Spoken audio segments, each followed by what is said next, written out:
Hey everyone, thanks for joining today's webinar. Let's give all the people that registered about 30 seconds to a minute to log in before we get started.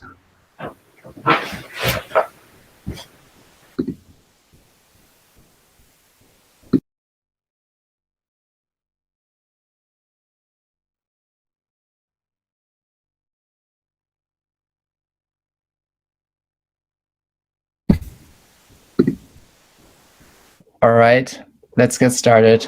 So welcome everyone and thanks for joining us today. My name is Sebastian Rehak and I'm the Director of Digital Marketing at Systemsoft Technologies. And the title of today's webinar is Digital Marketers' Dilemma, Find the Right Way to Balance Compliance and Tracking. So there's been a lot of discussion around Google's attempt to move into a more privacy-friendly space by banning third-party cookies from Chrome. And today we're going to talk about the implications of this change and the best ways for organizations and their marketing teams to respond to these. So before we get started, I'd like to remind you that if you have any questions during the webinar, please ask us at any time. You can use the text box below the screen that you're looking at right now. We're going to collect all of the questions that you are submitting and our experts will answer them at the end of the presentation. And really close to the question box that you see there is also an icon that allows you to enlarge the streaming window. So some of the fonts, on the slides might be too small to read for the small streaming window that you're looking at right now, which is why we're recommending that you go ahead and click on that icon to increase the size of the webinar streaming window. All right, let me introduce you to today's speakers. So we have three experts on today's call. The first one is Imran Riaz. He's a Senior Director of UX and UI at Systemsoft Technologies. And our other expert on the call is Daryl Ross. He's a partner at Profit. And our third speaker and experts on this topic is Stephen Moritz. He's our Chief Digital Officer at Systemsoft Technologies. Which brings us also to the agenda. So here you can see basically the main talking points that we're going to cover today. So we're going to dive into the topic by looking at the current situation and the related problem, or let's say Google's or the challenge Google's change is going to create, and why it's so important actually to resolve this. Next, we're going to look at the strategies that you can choose to respond to this change, and also to we're going to explain those in greater detail by looking at some real-life case studies. And before we start to answer the questions, we're also going to talk a little bit about a quick strike framework that we've developed that you can use to assess how Google's changes will affect your organization and how your team specifically can take the right action before these changes take place. What I really like about this webinar today is, I mean, I'm a marketer, and I know this is a webinar for marketers, is basically that this webinar is going to have some really exciting suggestions and strategies for everyone who loves the technical side of marketing. I definitely encourage you guys to stay on until the end, because there's going to be some things that even if you're really knowledgeable in the space, that you're going to find very surprising. And yeah, anyways, I think our experts have some really good suggestions for you guys. So anyways, let me hand it over to Steve now, who's going to kick us off with today's presentation. Well, thank you very much, Sebastian, and to all of you that have joined us today, thank you for giving up your time. It is certainly our mission today to ensure that you get the most value out of it. And as Sebastian said, we're going to frame kind of what's actually occurred of late and why that poses both a challenge from the marketer perspective, but we always want to think about this too from the lens of the customer and the customer's customer. And we'll kind of discuss ultimately how to traverse a very kind of difficult path where you can both move forward looking at some of the changes in the technology, the tracking technology, move forward in such a way that you can actually meet customer expectations, understand their needs, know who they are, but also ensure that what you do with your marketing strategy and your digital advertising is effective. So certainly no need to drain what is a very existential trend, which ultimately kind of is being kind of, I guess, best represented by Google's recent announcement of kind of phasing out the use of third-party cookies. We're not going to do a deep drill down on third-party versus second or first-party cookies because we're assuming that all of you on the call are pretty smart. But you're probably very aware of these changes. And this isn't something that necessarily just started today, but it is getting harder and harder because of these changes. And we'll talk in a little bit kind of what has been the catalyst for driving these changes with privacy and identification. But it's getting harder and harder to ID your prospects, even your customers. And so it's going to be harder and harder to actually drive marketing ROI. It's going to be harder and harder to figure out how to get the right content in the right channel via the right campaign to the right people. But it also doesn't mean, with all these changes and some, of course, the reduction of identification capabilities through the elimination of third-party cookies, it doesn't mean the end of measurement. It doesn't mean the end of personalization. It does mean that what and how you measure will change and what your tactics will change. And that's really the essence of what we're going to cover today. So when we think about the customer and we look at their perspectives, and these are, when I say customer, I use that term in a broad sense, right? It's prospects, it's current customers, it's extending customer relationships. It's almost a contradiction of personalities, right? So in one regard, the data is very convincing that everyone likes personalization, and consumers tend to buy more from those that meet that expectation. But contrast with that is, at the same time, people want to be respected from a privacy perspective. And, there are a number of unfortunate case studies as far as where data and privacy was breached. That has really spawned an ever-growing list of municipalities, be they governments, European Union, states, we're talking about the US, that have put in place privacy legislation. And in fact, it's fascinating that in the US, over 37 states actually have in place or currently put in place privacy laws. Probably most famous and really kind of, I guess, the poster child is CCPA, which is the California Consumer Privacy Act. But that law is actually 3 years old, right? So this has been occurring over time, and this conflict continues to grow. And again, we're going to, in the next 40 minutes or so, walk you through an approach as Imran and Daryl talk about the approaches to address these two personalities, these conflicts.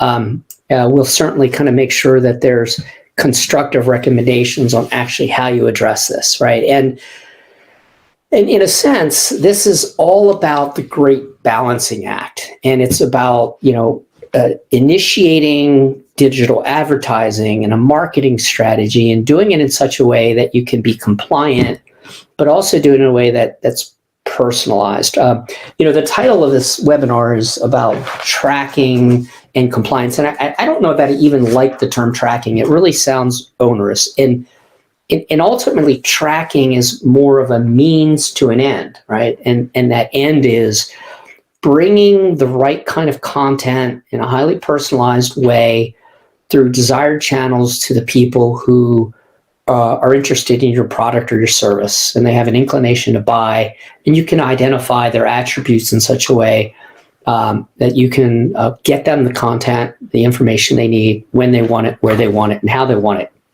Now, the reality of the customers that we've worked with, and Daryl's going to walk you through a case study, is that and you look at these paths that our clients have to navigate. They're really, again, trying to address kind of what I call three, unfortunately, mutual constraints. So they have to be great when it comes to consent and compliance. They want to be great when it comes to personalization and doing targeting, when it comes to being effective with their marketing spend. And the reality, and this, of course, is just an example, is that company A and company B, they're not there. And in fact, a lot of clients, a lot of organizations right now are very, very challenged because of some of the regulations, and certainly because some of the changes when it comes to the underlying technology, right? So the consequences to the customers that we've worked with is that the deprecation of ID information because of the elimination of third-party cookies, it doesn't mean that you still can't gain consent. And you have to gain consent because you have first-party information. You may be working with partners where in that relationship you're leveraging second-party cookies and second-party content, right? And so Imran's got some really interesting perspectives, answers, solutions on how you can deal with consent in a very customer-centric, customer-focused way. And Daryl's going to also talk, as we talk about how do you personalize, there's some complexity, especially for large organizations that maybe have multiple divisions. And a first-party identification or cookie it is not going to be sufficient if, say, I'm navigating between one part of an organization, like General Electric's a huge company, and I may be looking at different types of appliances, but I'm also interested in healthcare. And what you learn from Daryl is how you can, again, address some of these walls that now are in place and actually create a personalized experience. And then, the last is that there's, I don't know if you've heard of the term FLoC, right, which stands for Federated Learning of Cohorts.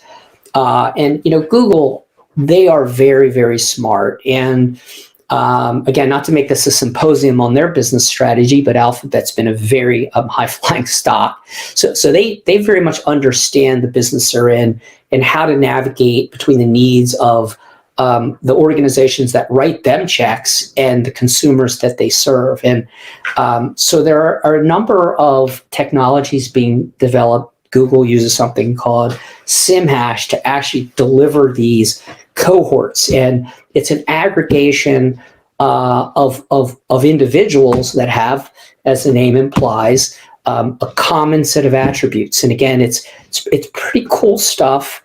But it's certainly something that you need to be aware of, as well as other elements within Google's privacy sandbox. But again, the net of it is we will talk to you exactly how you can create strategies that drive marketing effectiveness and how you can measure that. And so again, I'm going to quickly transition this to smarter folks than me. And I've kind of been the guy, the doomsayer, and talked all about the issues. I'm soon going to turn it over. We're going to talk about the solution paths, right? And you'll kind of see approaches that you can build into your user experience.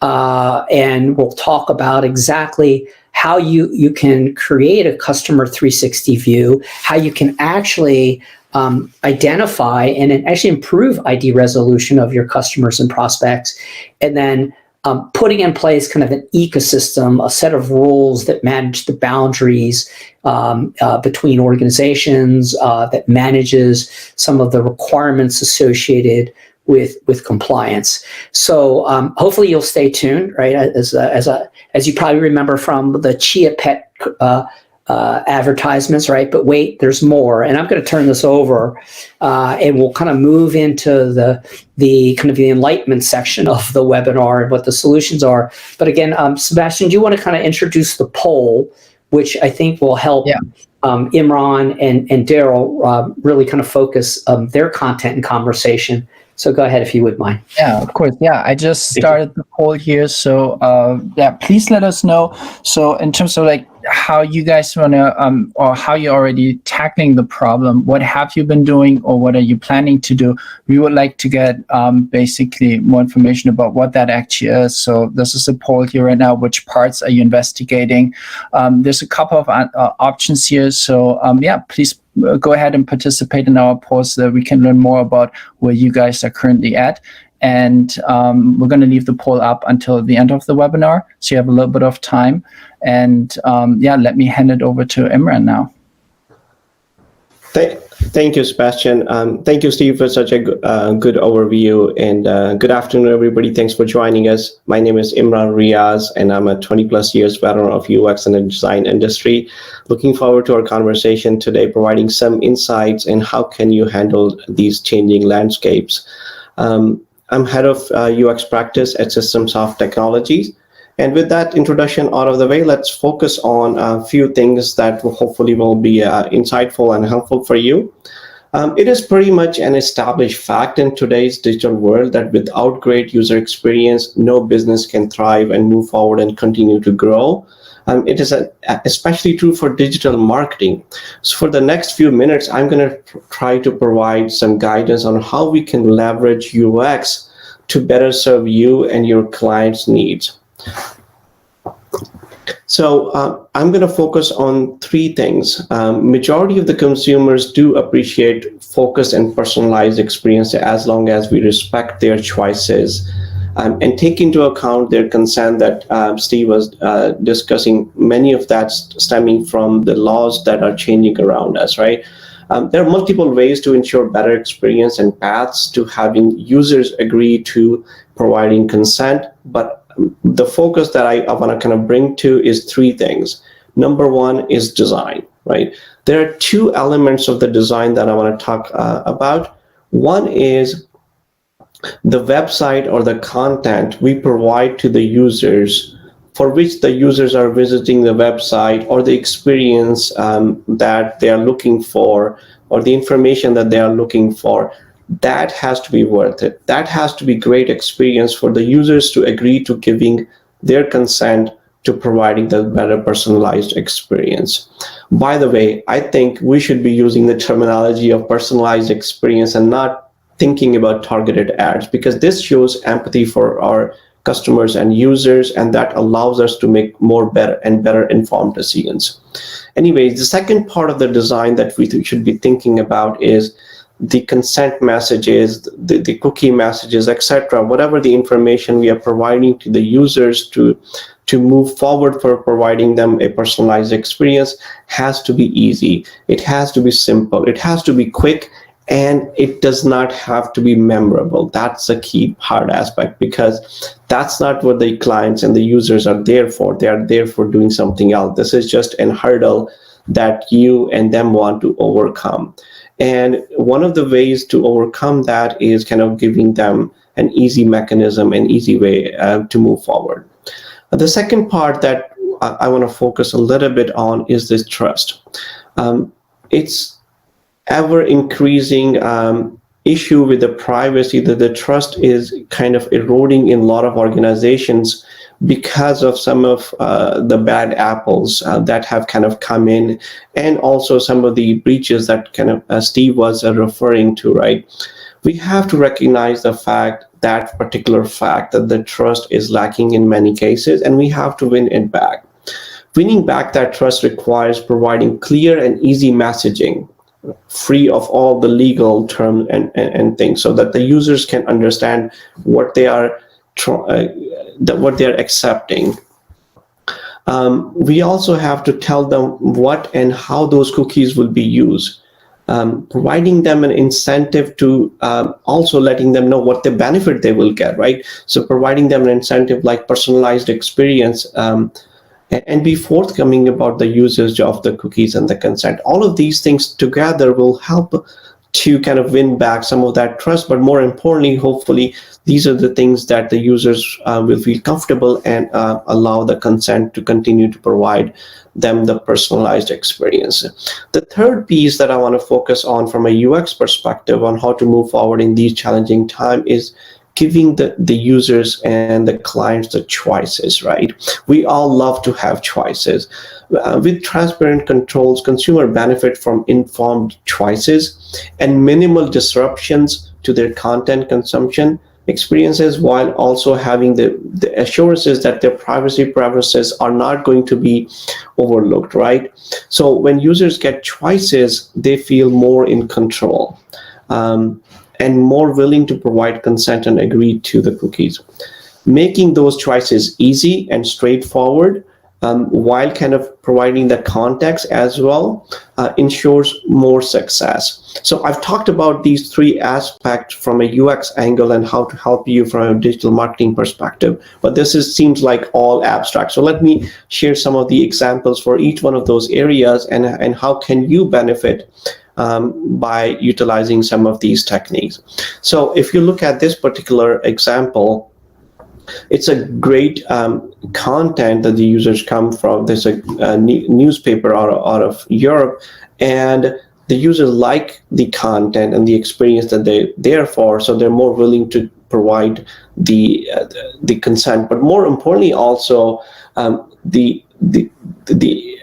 choices and are easy to move forward. Very straightforward language. Very straightforward information, and they just have to click one or the other and continue into getting the content and consumption of that content. In this next slide, as we discussed, that trust is the key to getting users to agree the cookies is to win their trust with simple and easy and plain language while giving them control of what they want, right? Accept and what they don't want, and what are some of the consequences as you see in this example. So if they go too far in terms of not accepting the cookies, some of the functionality, for example, in this picture is not going to allow them to move forward. Just being that straightforward allows the users to see what they benefit and not, and what they will not get if they don't move forward with some of these personalized choices. In this particular example, it's just giving the users the choices and making it very clear, right? We talked about the choices and having the choices for the users where they can see not only what is the benefit, what each choice means, and who's providing them, helps them to make informed decisions, and kind of goes back to the previous comment I was making about the trust aspect. So win more trust and helping them to get more personalized experience. In this example, more and more content, as we know, is being consumed on the mobile devices. And so a lot of the previous examples we saw were kind of geared towards a browser, web-based browser, but this is more in line with the smaller screens, and how do we provide a good experience and a good alternatives for mobile devices for users to be able to give their consent, accept cookies, and continue to move forward. It's just quick, straightforward, still allows them choices, and still lets them move forward. So with that, I'm going to turn it over to our expert partner, Daryl here. Daryl, go ahead, please. Great. Hey, thank you.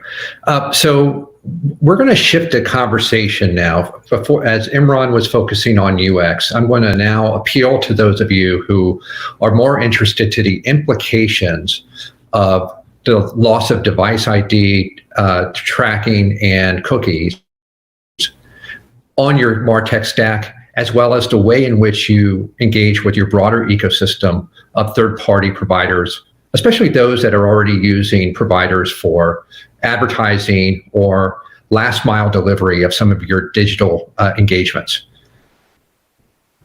And so when we start to talk about this topic, there's a couple of lenses that we begin to work in. The first is around, how do I look at my data use cases, and how do I look at my activity chains? Because both of those are going to be impacted by the way in which you're trying to now understand the ID of your prospect or your customer, and how you are able to now take what used to be better information or different information, but still use it in a meaningful way for advertising or for personalization of the experience somewhere along the activity chain. When we talk about use cases, we're talking about specific data use cases. And so some of the common ones are around, how do I use first party, second party, third party data to better analyze things like campaign results and be able to understand ways in which I can influence next best action, next best move. I could be using third party data to help with activation. So let's say I'm using a third party as an email service provider, and I want them to also do some type of appending to my mail file that goes to them so that we're able to do better targeting. There could be a use case around monetization, around taking some of the data exhaust from my customers' digital interactions and then be able to leverage that for co-marketing with another brand. So there's all kinds of different use cases. We just need to get clear on which use cases are going to be impacted for your organization as it relates to the loss of cookies and device level tracking. Now, when we talk about activity chains, there's a whole slew of work that takes place within your organization to power the customer journey. The activity chain that you see below here is one example of that as it relates to outbound messaging, email, SMS, text, and here's a sequence of work. Although it looks linear, there's a lot of feedback loops that exist. We just simplified it to make it easier for this particular slide. But it becomes imprudent for you as part of this assessment to understand where along that activity chain are you going to be at risk with the loss of data and the ability to track your customer in a way that you currently are today when you do have cookies and you do have some level of device level tracking and tagging. So once you have now thought about where your use cases are and where in the activity chain that's going to take an impact, what we tend to see with clients is that there's 4 typical challenges for their tech stack. The first is around digital and CRM identity resolution. I now used to have cookies. I don't anymore. I used to have an ability to look at interaction data coming from the device. I don't anymore, or it's changed. And so I need to now create my own device graph, or I need to create my own digital identity graph. And that's new technology. That's something new I need to now add into my Martech stack. And I may also want to now stitch that together with other things that are happening within my business, such as CRM. The second issue we see is around domain centralization. Stephen mentioned at the very beginning about, he used an example of General Electric and how a customer can go across multiple domains. Well, I think this is one of the more underappreciated nuances of what Google is doing. If you run a business, and most businesses will fall into the situation, you will likely have multiple sites spread across multiple domains. You'll have multiple sub-brands across multiple domains. You may have even been in the process of just newly acquiring a new company, and you now need to ladder that up underneath your master brand. Well, just because you have a customer and it's your customer that's navigating across all of those domains, it doesn't mean you are going to be able to now identify their digital body language as they navigate across your multiple domains. Firefox and the others are now treating your first-party cookies as third-party cookies the moment you go across that boundary. And that's a big problem. The third issue is around ID stitching. I hinted upon it in the first challenge, where I now have digital IDs, I have device IDs, I have CRM, but now I need to put in place some new plumbing, especially as it relates to where all of my customer 360 data lives, so that I can pull together that ID stitching and do that in a more real-time fashion so that I can be delivered into my activation platforms and ultimately my digital touchpoints. The last challenge then is, all right, I've now put in place some kind of technical solution around ID res, around maybe rationalizing some of my domains, maybe changing the way I'm analyzing and collecting data across those domains. I've fixed some of the way in which I'm doing ID stitching. Now what do? How do I layer that in across my touch points so that I'm able to now be smarter about cross-channel activation? And I want to show where this typically shows up within a fairly, typical large enterprise. So this is an example of a reference architecture for financial services and insurance. This may not be completely reflective of your particular company, of your organization, but I think a lot of similar things will be existing. I want to start at the very top. We have a variety of different touch points, mostly digital. I have employee-led touch points, which could be like quoting app if I'm an insurance representative trying to sell you an insurance policy. It could be some kind of claims app if I'm an adjuster. In the middle, customers. It could be B2C, but in this case, it's B2B, commercial customers, and they're engaging with this insurance company through a variety of mobile apps, maybe a care portal, maybe voice assistants. Oh, and also that .com, your website. And then there might be third-party touch points, like third-party brokers that are reselling your product. All of these are usually separate apps. They have different domains. All of them represent different ways in which you need to now think about collecting interaction data.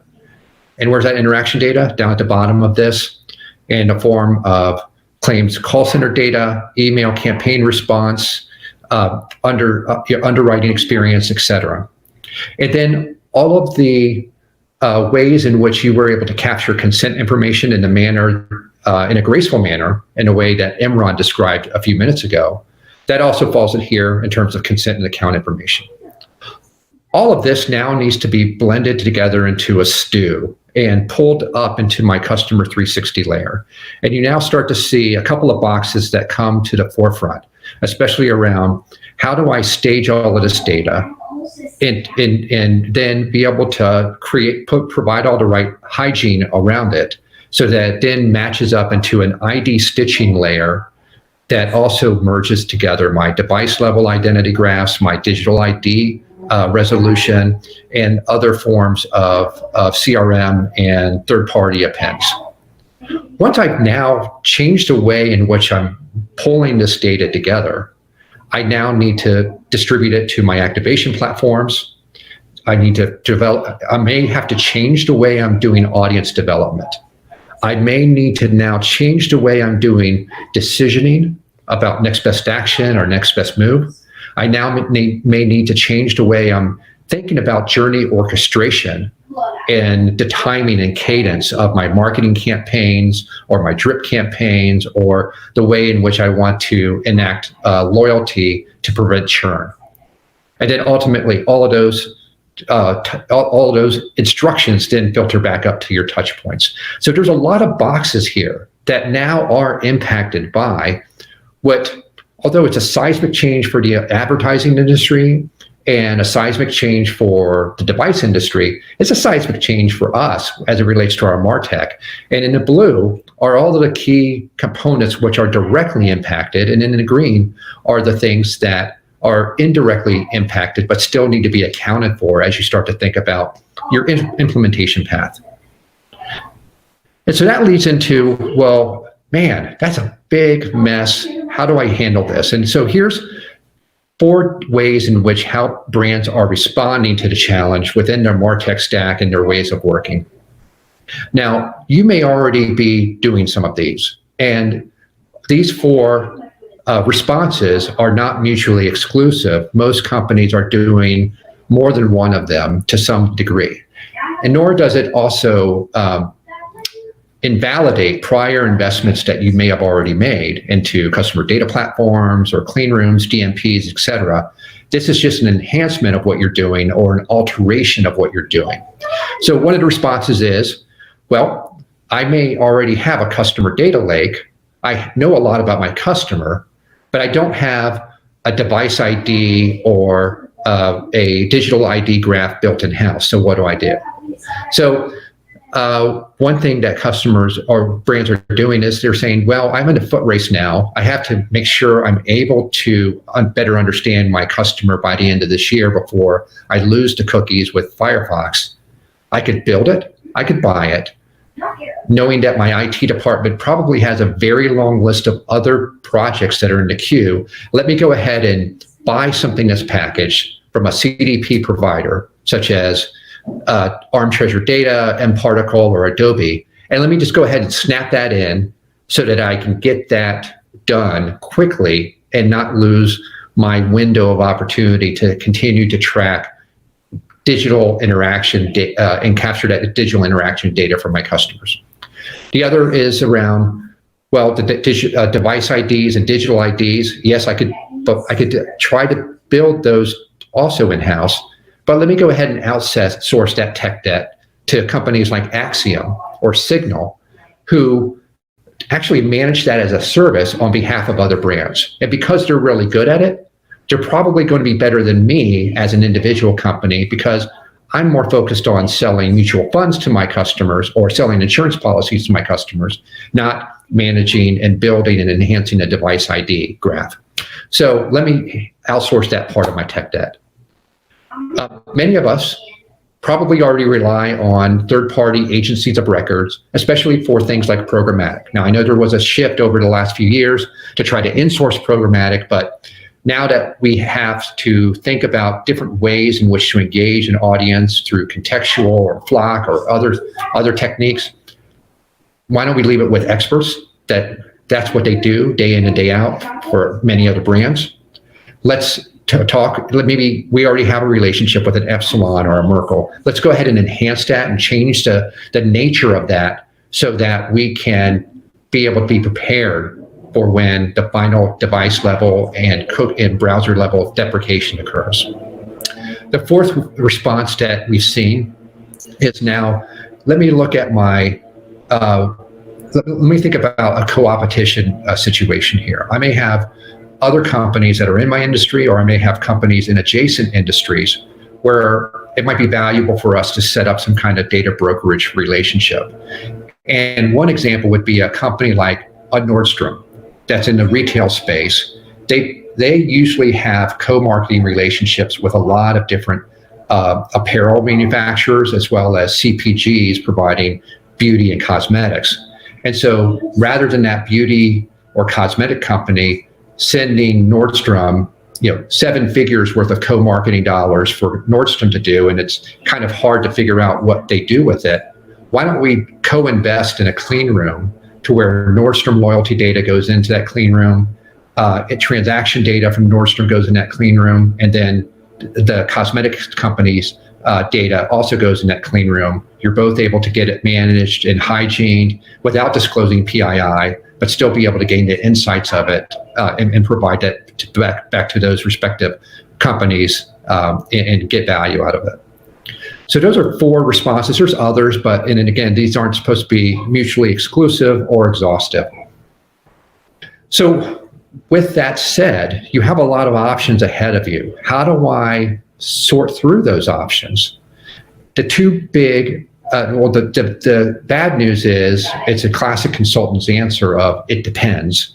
The good news is that here's a couple of key factors that we can just frame up here for how you would want to think about addressing the severity and impact of that situation, as well as what you should do specifically and tactically. The first is around getting a hold of and assessing the magnitude of the issue for your brand, especially as it relates to the brand itself, the growth objectives you may have in terms of trying to enter into new product categories or into adjacent markets. You also want to get a hold on which parts of that reference architecture are you going to need to modify, enhance, or replace altogether. And then usually with an activity chain of work, there's different people who own different parts of that activity chain. How are you going to manage and modify the set of incentives to change the way in which you're interacting across that activity chain to deliver a more seamless user experience with the new ways in which you're engaging and collecting data? Once you have understood and done that planning and analysis, Now we need to roadmap this in and make sure that we have an implementation that makes sense. And again, identity resolution by itself is very limited. It's only by layering it in to the activation platforms and the digital touch points where you will yield value. And so what is that sequence? What are the more higher priority digital platforms and touch points that I need to be mindful of versus ones that we'll catch up with them later? We may even catch up with them after Firefox has completely deprecated cookies. Now, you may also have to evaluate, again, the build versus buy. Should we be trying to build this all in-house? Should we be trying to do all of this integration work in-house? Or could we outsource it to a walled garden like an Epsilon or a Merkle or other company to handle and outsource that tech debt and for us so that we can have faster time to market? So those are, a lot of it depends scenarios that you have to go through. And I want to spend a few minutes now talking about a case study of some work that I recently led and completed with a large hospitality organization. Their situation, global hospitality brand, they have a mix of leisure and business travel. I would say it was more skewed onto the business travel. Like all travel organizations over the last 12 months, they had a significant and severe revenue impact as a result of COVID-19. And so they also recognize that the business travel aspect of them of their business of their portfolio is not going to come back anytime soon. And also trying to convince leisure travelers to hop on a plane and fly from New York to the Maldives was also not going to be a possibility. So how can we start to look at taking advantage more about our local market and our leisure travelers and try to pull them in? And so that meant somewhat of a pivot in terms of how they were executing marketing campaigns and outbound messaging and changing the way to where they could be more nimble and agile, especially in some of their markets where there's a lot of different languages and a lot of different cultures being represented within that geography. And changing their center of excellence and their operating model to where it's less top down and you're more empowering the local markets to be more in charge of what to do with their content and the sequencing and timing of that contact strategy. Now, to do that, one of the biggest hurdles they ran into was to knowing that they were going to not have a very clean view into the customer, and especially if they were coming in from unauthenticated channels like a TripAdvisor or a Kayak or something else into one of their domains. And so how do they start to backfill for the gulf that was happening around device level and ID deprecation and cookie and the loss of cookies? So where they arrived at is they came up with a two-pronged solution. The first was around the data itself.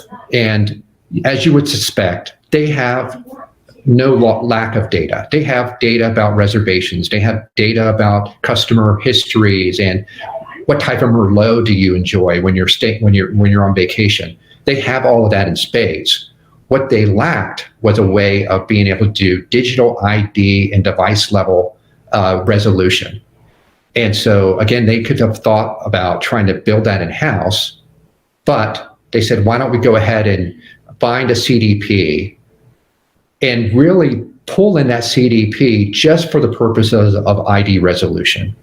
That's it. We don't need all of the other bells and whistles. We really just need ID resolution, and we need to be able to find a way to snap this in very quickly. So it really narrowed in the range of requirements as they went and RFP'd this out into the marketplace. The second prong of their approach was recognizing the role that third parties have and second parties have as it relates to the back and forth of data. They have over 100 partnerships with different business entities, ranging from airlines that are providing travel update information on guests that are soon to arrive, and you want to know whether or not that flight was canceled or delayed, to folks like financial services firms that may have a co-marketing relationship with them for a loyalty credit card. So all of those different partnerships need to be evaluated against the data use cases. I mentioned data use cases probably about 10 minutes ago, things like analysis use cases, monetization use cases, partnership use cases. Once you start to get a handle on what are those types of use cases and what's the data and level of PII that's required to power those use cases, it allows us to now think about what is the frequency in which I need to get that data from my partners, and how do I handle that? And so what this brand did, what this hospitality company did, is said, let's set up a formal technology initiative around building a third to facilitate the exchange of data in a safe way without exposing our first party information and without jeopardizing the sanctity of that partner's PII, and do that in a way and be able to provision that in the right manner based upon what the use case requires. And so that was the two prongs of their solution for how they wanted to deal with the loss of cookies and device level device ID deprecation. So with that, I'm going to now turn the conversation over to Stephen to lead us through the next part of our agenda around Quick Strike. Thank you, Daryl. Appreciate the turnover, and thank you as well for kind of helping kind of lead us forward with the constructive ideas as far as, how people are beginning to kind of navigate, this very complex set of conditions that pit compliance against personalization. And I recall, candidly, a very complex reference architecture that you presented, which was really good, right? But I think, for a lot of us, it's very complicated. And what I want to kind of bring to the conversation today is an approach that we have in place to help simplify and to help our customers, take all of these options, right? There's so many permutations when you think about what we presented today. And Imran did a really good job showing you multiple approaches to deal with the user experience so that you could really achieve compliance and consent, but do it in a very sensitive way. Do it in, maybe some of you have heard the acronym of what's in it for me, WIFM, right? And Imran did a really good job, showing a really sensitive approach to drive the WIFM for customers. And then I thought, Daryl, you did also a great job showing, what those challenges are, but then giving a number of different options, right? So, you talked about 4 different approaches, and I really, of course, like the case study, but, ultimately, whether it's package capabilities, using CDPs, or it's, outsourcing the tracking, kind of doing the ID graph as a service with, axioms or signals, or even the programmatic approach with the Epsilon and Merkles, or the clean rooms. And I think you were kind of giving some really good examples about, the blending of 1P and 2P data. It's still very daunting. And what we've developed in building this Quick Strike, and I think any good consultant helps take complicated things and make them simple and make them actionable. And in essence, that's what this digital marketing optimization Quick Strike does. So the types of clients and customers who need this, and I don't mean to be too sarcastic, but they're organizations that are looking to grow their top line. And they're looking to be able to have more surgical precision in meeting customer expectations, identifying who the prospects and customers are, what they want, where they travel, and want to be able to target their dollars in more focused ways to drive higher ROI. And that probably was every business cliche known to mankind, but that's exactly what our customers are looking for. So let's talk about what we actually deliver, right? Because I made a promise about taking the complicated and making it simple. So we start off with a survey, and it helps us understand kind of where each of our clients are, spanning the extent to which they have maturity across their approach today for driving personalization, for how they launch their digital marketing initiatives, and how they undertake if, in fact, they do digital marketing and advertising. We want to get a sense of what the tools and products are that they have in place today. Again, as Daryl pointed out in great detail, there are so many different elements that our clients have today when it comes to their marketing technology or their Martech stack. And it could be a client that is 100% focused, as an example, on Microsoft. And Microsoft has, an ecosystem of Martech products, but there's so many different choices. So it's really important for us to understand kind of where our clients are, both with their process, with their approach, with their technology, with their data. And so that survey really helps us kind of get harness the current state. Of course, we then absorb all that, we think about it, and then we do. There's often some follow-up and some questions, and we try to simplify, distill, and deliver a strategy, and that spawns a discussion.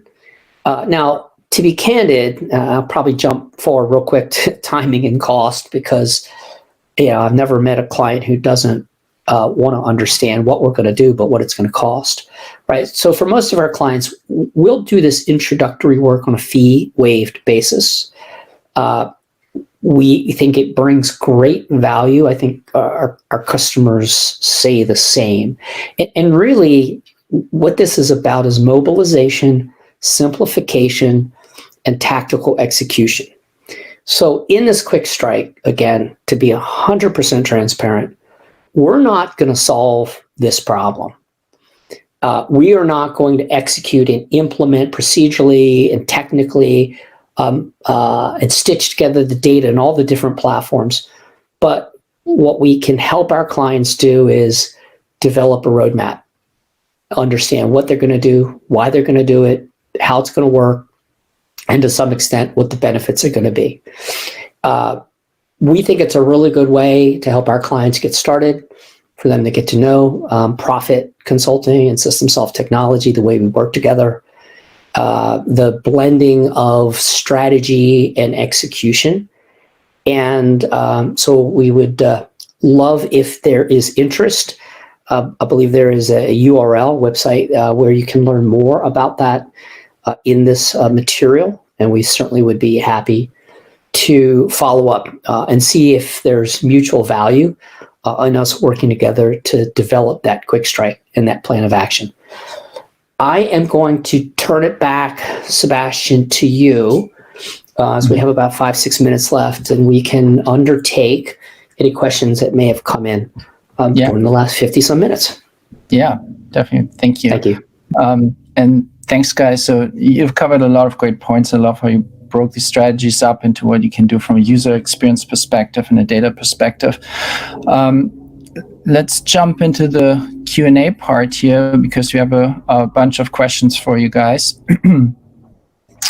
So the first one here is, regarding the two personalities of the customer, is there only a generational difference that needs to be considered, or are there similar differences between industries and countries? And I think this question is for you, Steve. Sure. Thanks, Sebastian. So first and foremost, I should apologize to everyone because I never introduced myself as the Chief Digital Officer of SST. And one reason I didn't is nobody cares, right? The honest thing is that, again, as brands, right, we always have to be 110% focused on our customer's customer.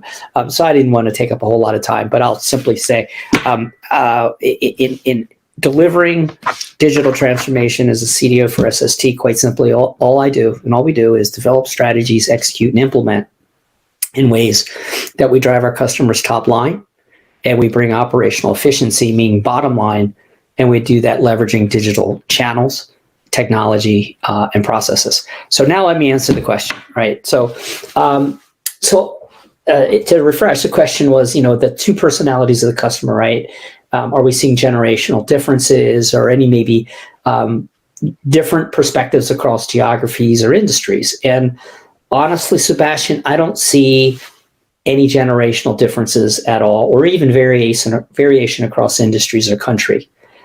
I think, though, as we look at the globe, as we spin the globe going kind of west to east, what I think is there's actually greater demand for privacy and personalization as we go west to east. And many of you may be aware, like Germany and their data privacy laws have been really kind of leading the globe in terms of being at the forefront around consent and privacy. And then as you move further into kind of the eastern parts of the world, you tend to see more invasive governments. And kind of the knee-jerk to that is consumers actually are even more desperate for privacy in those settings. But generally, this notion of the with them, what's in it for me? Give me what I need. Give me what I want. Anticipate my needs. Don't treat me like everybody else is pervasive. And then the ability to do that in the face of compliance and interest in security and privacy really is consistently in place virtually everywhere in the globe.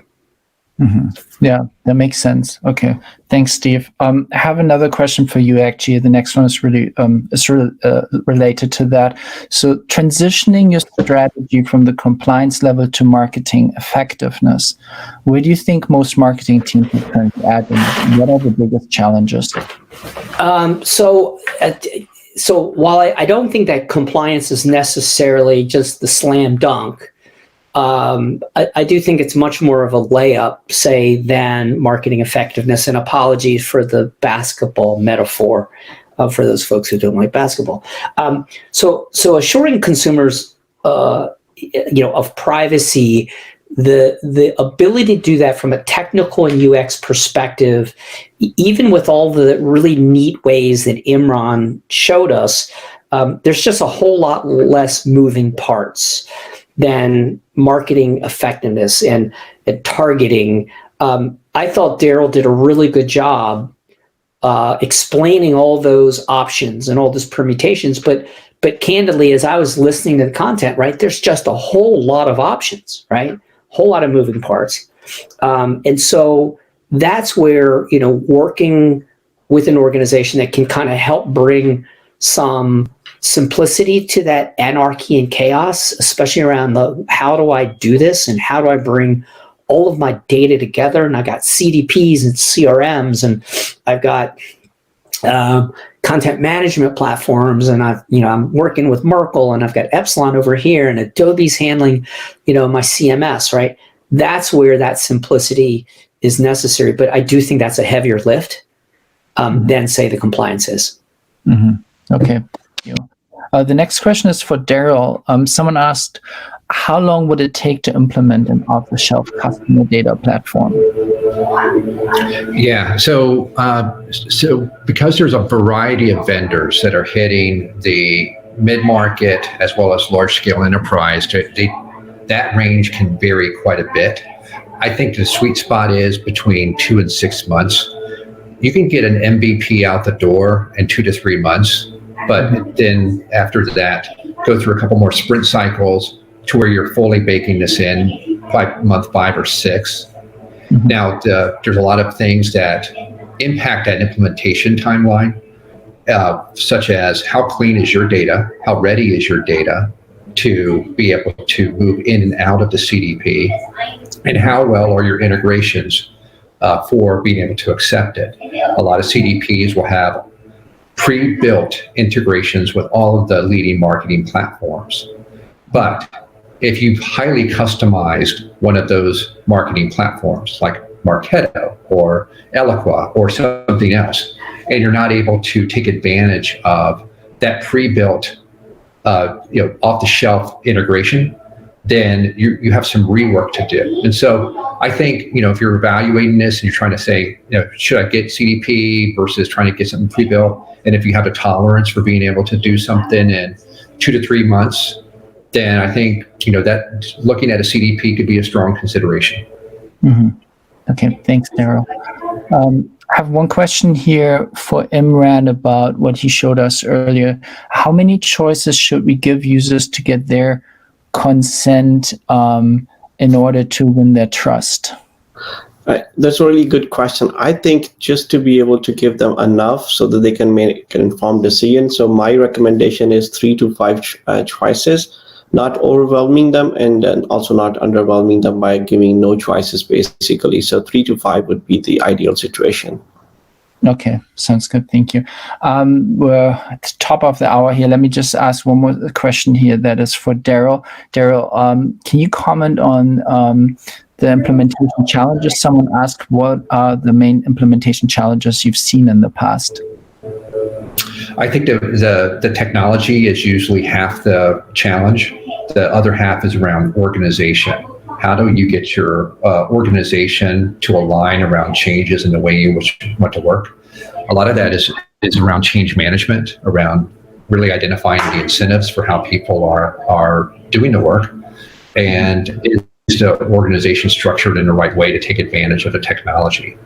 So I think those are some of those larger challenges that are sometimes not even fully considered when everyone's really looking at the technology as to solve. Mm-hmm. Yeah, that makes sense. Okay, thank you. And that kind of brings us to the end of the webinar here. So thanks so much, Steve, Imran, and also our special guest speaker, Daryl. For everyone in the audience, if you have any other questions, feel free to reach out to our speakers via email. The contact info is at the bottom of the slide you're currently looking at.